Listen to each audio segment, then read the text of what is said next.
أعوذ بالله من الشيطان الرجيم بسم الله الرحمن الرحيم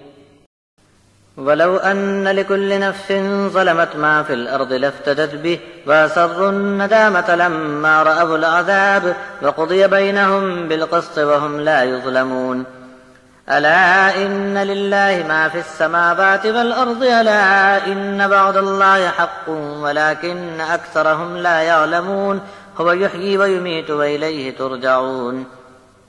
يا أيها الناس قد جاءتكم موعظة من ربكم وشفاء لما في الصدور وهدى ورحمة للمؤمنين قل بفضل الله وبرحمته فبذلك فليفرحوا هو خير مما يجمعون قل أرأيتم ما أنزل الله لكم من رزق فجعلتم منه حراما وحلالا قل الله أذن لكم أم على الله تفترون وما ظن الذين يفترون على الله الكذب يوم القيامة إن الله لذو فضل على الناس ولكن أكثرهم لا يشكرون اگر ہر ایک ظالم کے پاس اتنا کچھ مال ہو جتنا کہ زمین میں ہے تب بھی وہ عذاب سے چھوٹنے کے لیے دینے کو تیار ہوگا، عذاب دیکھ کر اپنی ندامت اور رسوائی چھپانے کی کوشش کریں گے اور انصاف کے ساتھ ان کے درمیان فیصلہ کر دیا جائے گا اور ظلم کسی پر نہ ہوگا۔ آگاہ ہو جاؤ کہ آسمانوں اور زمین میں جو کچھ ہے سب کا سب صرف ایک اللہ کا ہے، اور بھولو مت کہ اللہ کا وعدہ حق ہے، لیکن بہت لوگ اس حق سے ناواقف ہیں۔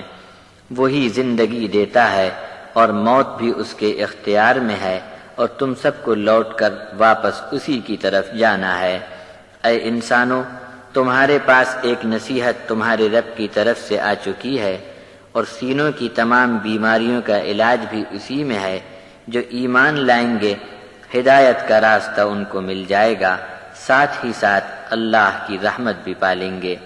آپ فرما دو کہ بس یہ تو اللہ کا بڑا فضل ہے اور اس کی رحمت ہے، یہ جسے مل جائے اسے خوش ہونا چاہیے کہ لوگ جو کچھ جمع کر رہے ہیں اس کے مقابلے میں بہت بڑا خیر اس کے ہاتھ آ گیا۔ آپ کہو کہ یہ تو بتاؤ کہ اللہ نے جو تمہارے لیے رزق نازل فرمایا تھا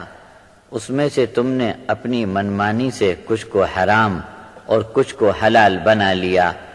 آپ ان سے پوچھو کہ کیا ایسا کرنے کا اللہ نے تم کو حکم دیا تھا، یا جھوٹ موٹ اللہ پر کچھ بھی باندھ لیتے ہو؟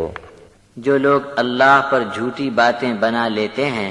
قیامت کے بارے میں ان کا کیا خیال ہے؟ بے شک بات یہ ہے کہ اللہ تعالیٰ تو انسانوں پر فضل فرمانا چاہتا ہے، لیکن اکثر لوگ اس احسان پر بھی اللہ کا شکر نہیں مانتے۔